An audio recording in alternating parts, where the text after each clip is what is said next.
Welcome student. आज के इस लेक्चर के अंदर हम डिस्कस करने जा रहे हैं इंपॉर्टेंट एग्जांपल। जिस तरह हमने लास्ट लेक्चर के अंदर डिस्कस किया था कोडिंग सिस्टम कि अगर हमारे पास डेटा ज़्यादा तादाद में मौजूद हो तो फिर हम उस सिचुएशन में उसको कैसे सॉल्व करेंगे। तो हमने डिस्कस किया था कोडिंग सिस्टम, जिसमें हमने दो तीन चीज़ें डिस्कस की थी कि सबसे पहले हम कुछ मीन को अज्यूम करेंगे, A is the assume mean, और एक्स आई हमारे पास एक्स बार वो एक्चुअल मीन होगा।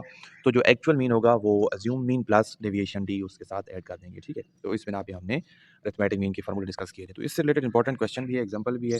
आज हम उसको डिस्कस करने जा रहे हैं। Suppose the deviations of the observation from an assume mean of 7।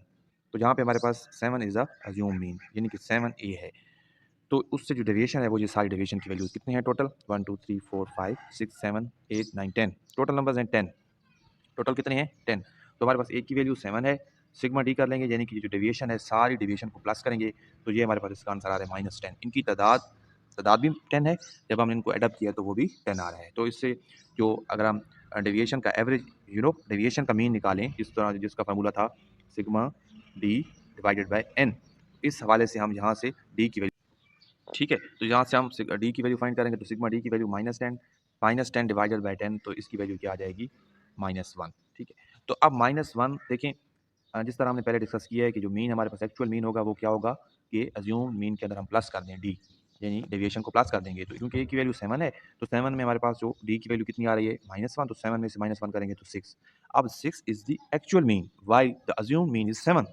ठीक है, तो हम इससे ये जो डेविएशन है, इस डेविएशन की बिना पर जो हमारे पास असल सीरीज और असल क्वेश्चन और असल एलिमेंट्स हैं उन तक जा सकते हैं। कैसे जा सकते हैं?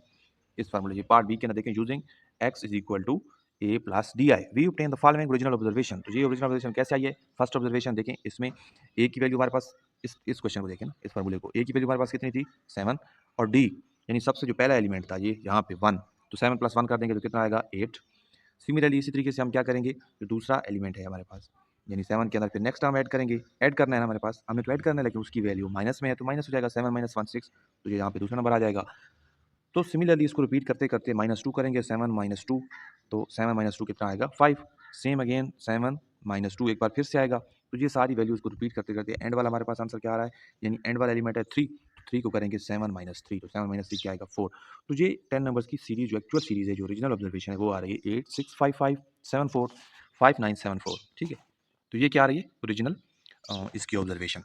आगे कुछ प्रॉपर्टीज़ हैं उनको चेक कर लेते हैं। स्पेशल प्रॉपर्टीज़ हैं कि the sum of the deviation of a set of item from their mean is always zero, यानी कि डेविएशन से जो सम है इसका, deviation of set of item from their mean से अगर उस डेविएशन का हम सम निकालेंगे ना तो वो हमेशा जीरो आ जाएगा, यानी कि सम करेंगे, जाहिर सी बात है वो क्या होगा zero. The sum of the square deviation, ठीक है, कि अगर उस डेविएशन का जो सिग्मा है यानी उसका जो सम है उसका स्क्वायर ले लें तो फिर वो क्या आएगा always less than there mean of the minimum, यानी उस जो मीन होगा, मीन का जो स्क्वायर होगा और सिग्मा उससे हमेशा मिनिमम होगा।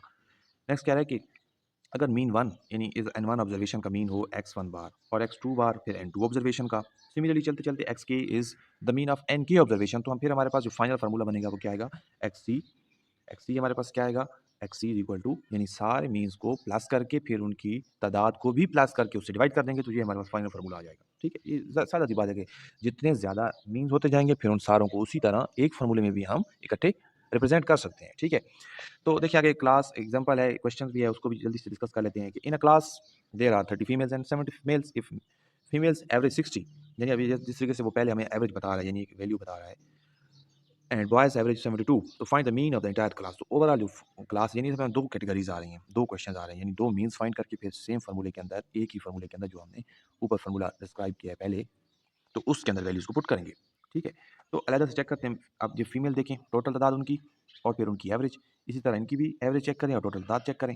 तो दोनों को हम क्या करेंगे इस फार्मूले, क्योंकि दो चीज़ें हैं ना तो हम दो चीज़ें निकालेंगे x1 x2 और फिर उनकी तादाद को डिवाइड कर देंगे। ठीक है, तो दोनों को आप उस हिसाब से देखें, x1 n1 यानी उसकी जो x1 की भी वैल्यू दी हुई है, n1 की भी वैल्यू दी हुई है, तो उसको मल्टीप्लाई कर देंगे और नीचे फिर उनकी तादाद को, यानी 70 है वो और वो 30 है, तो दोनों को प्लस करके उससे डिवाइड कर देंगे, तो हमारे पास एवरेज क्या आ रहा है 68.40। ठीक है, इससे रिलेटेड जो भी एक्सरसाइज के क्वेश्चन मैं भी डिस्कस करूंगा, आप अपनी बुक भी ओपन करें, उस बुक के जो एक्सरसाइज के क्वेश्चन हैं उनको पॉइंट आउट करें, उनको लिखें, उनको समझने की कोशिश करें, सॉल्व करें इसी फार्मूले को और इसी टेक्निक को इस्तेमाल करते हुए। कहीं पे कोई भी मसला है, कोई भी कन्फ्यूजन आए तो वो मुझसे लाजमी पूछें, कमेंट्स में आकर पूछें। कि सर ये मसला आ रहा है, तो मैं उसको फ़ौरन से डिस्कस करने की और उसका आंसर करने की कोशिश करूँगा, ठीक है? बाकी अगर आपको लेक्चर अच्छे से समझ आ रहे हैं, जिस तरह आप सब बता रहे हैं कि हम लेक्चर अच्छे से समझ आ रहे हैं, तो इस चैनल को इमरान खान अकेडमी को लाज़मी सब्सक्राइब करें, ठीक है? और बेल आइकन के बटन को भी दबाते रहें ताकि हर आने वाली किस तरह डेली बेसिस पे लेक्चर आ रहे हैं, तो आपको भी नोटिफ़िकेशन आती रहे, ठीक है? तो मिलते हैं नेक्स्ट क्लास में।